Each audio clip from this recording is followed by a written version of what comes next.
Come on, come on, come on, come on, come on. No!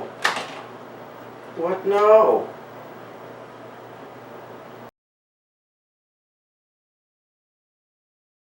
Hello and welcome to another edition of JC Review Stuff. Today we're going to review the Atari Flashback number 4. Let's go. So the Atari Flashback number 4 is basically just a console that has dozens of Atari games. But is it worth the price? Well, let's find out. First of all, the Atari Flashback comes with some Atari controllers, which recreate the look of the original ones, which I thought was pretty cool. And also they're wireless, so you don't have to use a wire like in the originals.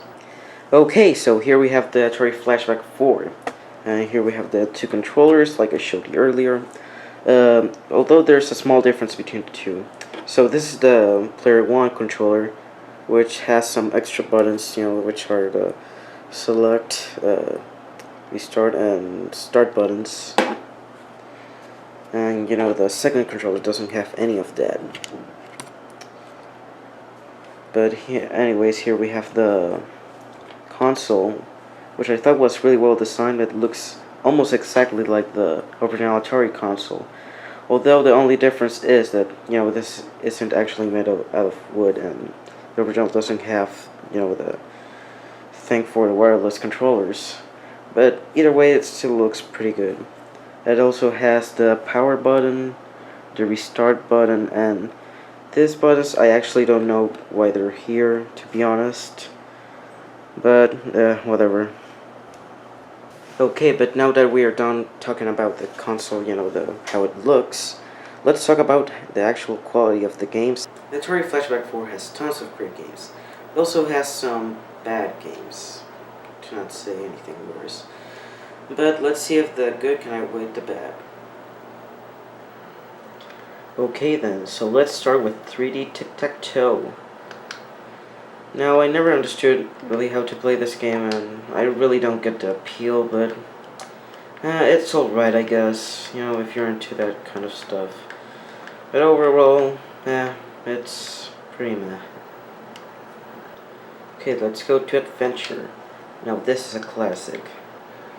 Although the game is, pretty weird. Wait, what happened? Game, what are you doing? The game got stuck. Well, great. Okay, finally it worked. So yeah, it turns out I didn't actually get the game stuck. I didn't press the right buttons. Yep, I suck. Anyways, in Adventure you go in a, adventure. You go through castles and dungeons and mazes and collect items. It's pretty standard and basic for today's game standards, but it's still pretty fun to play once in a while. So yeah, overall it's a pretty good game. Anyways, Adventure 2. Adventure 2 is the sequel to, the first Adventure game. And yeah, it's basically the same. Explore dungeons, go to mazes, collect keys, items, etc. It's still pretty fun, but yeah, it's a bit repetitive, just like the first one. But either way, it's still pretty enjoyable, and I think it's worth a try. Air Sea Battle. Air Sea Battle is the multiplayer shooting game, but I don't have anyone to play with now, so I'm just here alone. Anyways, you have to crash these planes, I think, with the bullets. It's fun, but if you're playing alone, it's definitely not worth playing. Aquaventure. At first sight, Aquaventure might just seem like a ripoff of Adventure Within the Sea, but it's actually quite more than that. In Aquaventure, you kill fish. That's basically it. Yep. Yeah, I know there's this thing on the screen that says air, but I still haven't gone far enough in the game to know what it does. Because I always eventually get killed by the fish. But hey, it looks like we're reaching it. Let's see what it does. Come on, turtle. Get there. Almost there. Come on, let's see what it does. Come on. Come on. Get there. Oh, we can do this. Don't kill me now. What? Oh, so it kills you. well, that was underwhelming. Anyways, Aquaventure is a pretty fun game either way, and I still recommend you give it a chance. Asteroids. Now, this is a classic. In case you don't know how to play Asteroids, here's basically it. You just have to destroy asteroids and try not to get killed with them. That's basically it. Though it might be pretty easy at first, it keeps getting harder. And the game has something that makes it really addicting. So yeah, overall Asteroids is a pretty fun game, and I recommend you check it out. So Backgammon. Well, just like the title says, it's, well, Backgammon. Well, you play Backgammon, and okay, I'll be honest, I don't know how to play Backgammon, and I'm really not interested in learning how to play it right now. But if you actually like to play Backgammon and know how to, well then, you'll probably enjoy this game. Overall, it's not my, type of game, but I think you'll enjoy it if you like Backgammon. Basketball. Although at first the game might seem pretty boring, it's actually pretty fun, even if you're playing by yourself. Anyways, basically what you have to do is, well, play basketball. There's nothing special about it, really. It's just plain old basketball. But still, it's actually pretty fun to play if you have a friend around. But if you're playing alone, yeah, it's not worth it. But overall, I think basketball is pretty enjoyable. Babson. Babson is probably my favorite game out of all this collection. Why? Well, other than having great graphics for the time and really colorful palettes, it's actually a pretty fun game to play. So basically what you have to do is destroy battleships. And well, that's basically it. Overall, Babson's pretty enjoyable. Blackjack. So yeah, in this game you play, well, Blackjack. Really don't know how to play Blackjack, much like Backgammon. But if you enjoy Blackjack, you'll probably enjoy this game. But yeah, just like Backgammon, it's really not my taste. Bowling. Bowling is actually one of the only sports games other than basketball that I actually enjoy out of this collection. Well, if you count bowling as a game.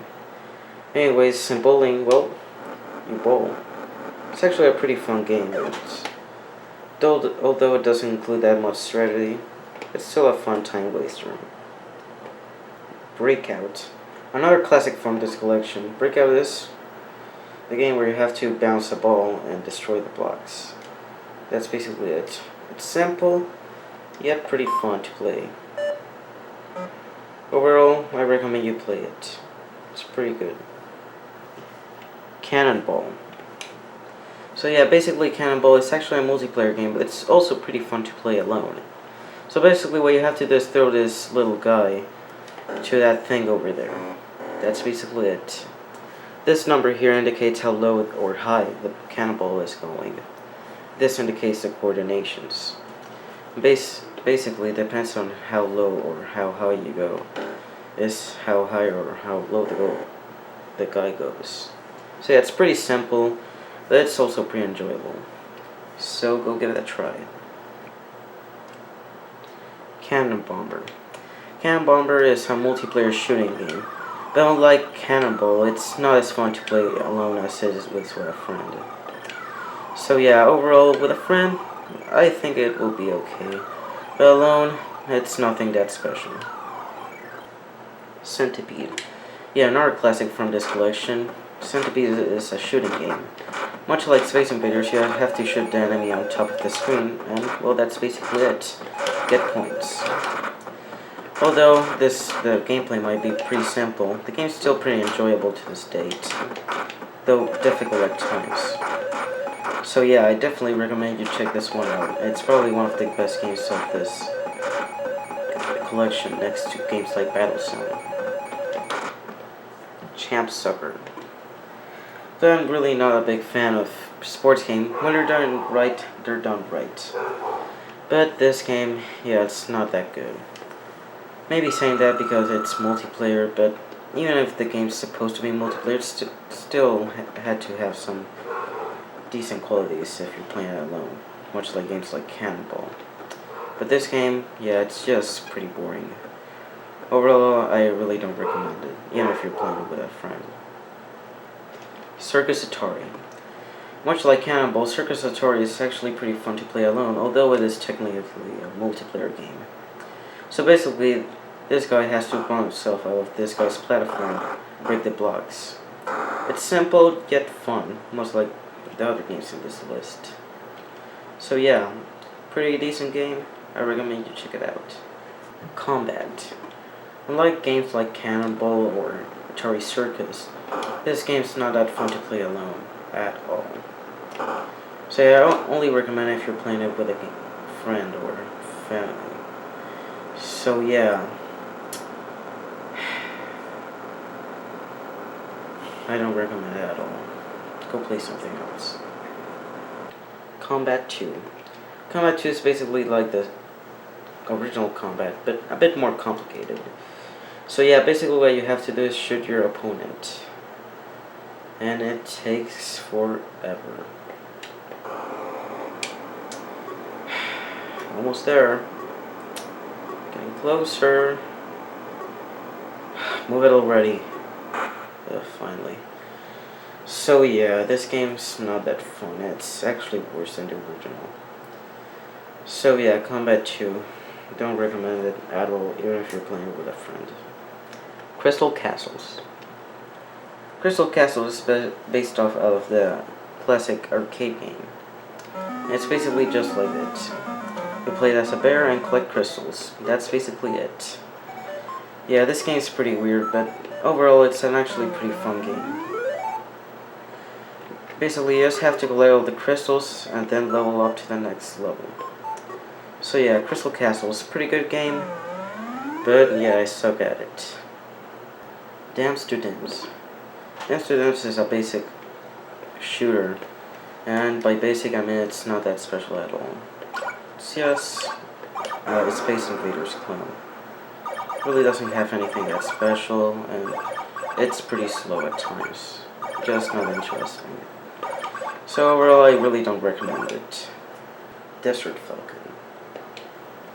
So yeah, Desert Falcon is basically a shooting game. And I don't know what the hell's going on. Yeah, as you can tell, the perspective of this is pretty confusing. I mean, really, what are those things on the ground or anything? So yeah, the game's, it's alright, but it's nothing really that interesting or enjoyable. It's just there. Dodgem. So yeah, Dodgem, just like the title says, is a game where you have to dodge your opponent on a race. Yeah, the game's nothing that great at all. But that's basically because of the fact that it's multiplayer. And I haven't really played it with friends, so I can really have an honest opinion with this one. But yeah, it could be fun, it could be pretty bad, I don't know. But I recommend you avoid it, meanwhile.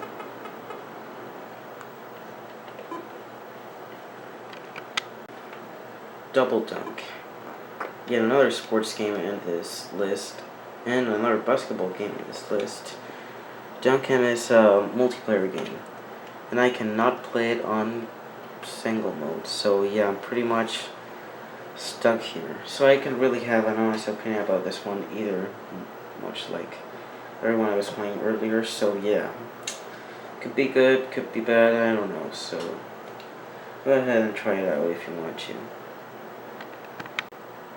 Earthworld. In the first series of the Sword Quest games, Earthworld is a game where, much like Adventure, you have to collect items and go through dungeons and mazes. Yeah, you have that 3D transition scene every time you go from your screen, which I thought was pretty cool, but a bit annoying at times.